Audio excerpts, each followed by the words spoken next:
The transatlantic system of trafficking, enslavement and working to death of Africans has a very, very important link to London heritage. It links London heritage through history, through institutions, through companies, through the monarchy, through ports, through tastes, the very things that people will have in their tea, through trafficking centres and through resistance. If we were to look at the history of London and look at it from the perspective of the trafficking of black people, you have the very, very first slave traffickers, people like William Towerson, who was trafficking Africans in 1556.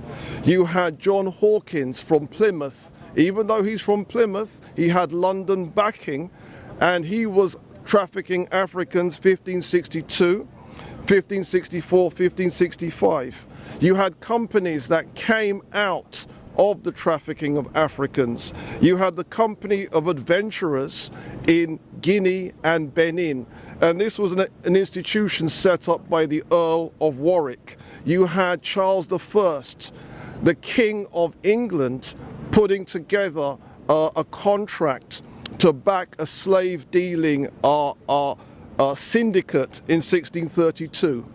You had Charles II setting up the Royal Adventurers of Africa, which is another slave dealing syndicate. You had the Duke of York setting up the Royal African Company, which is yet another slave dealing syndicate. And if we were to take the story back to Queen Elizabeth I, so-called Good Queen Bess, she was the one that blessed Sir John Hawkins and his slave trading activities in 1562. She was the one that set up the deal to allow Sir John Hawkins to borrow the ship Jesus of Lubeck, which was then used for the second anti-African slave trading voyage. So London then is a very important place in the history of mass enslavement, and therefore to commemorate from our perspective is a very, very important thing.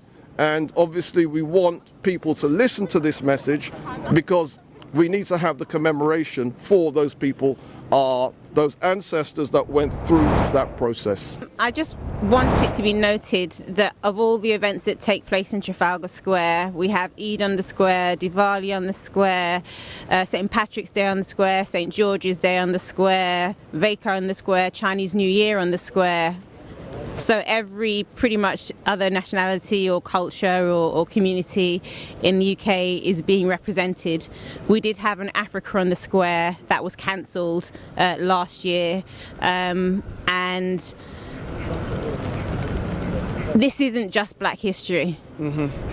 This is British history. Absolutely. And it needs to be recognised as such, and it needs to be respected as such, and it needs to be recognised by not just the black community but the British community on a whole, understood that the bloody backs of my ancestors and of our ancestors made this country Great Britain.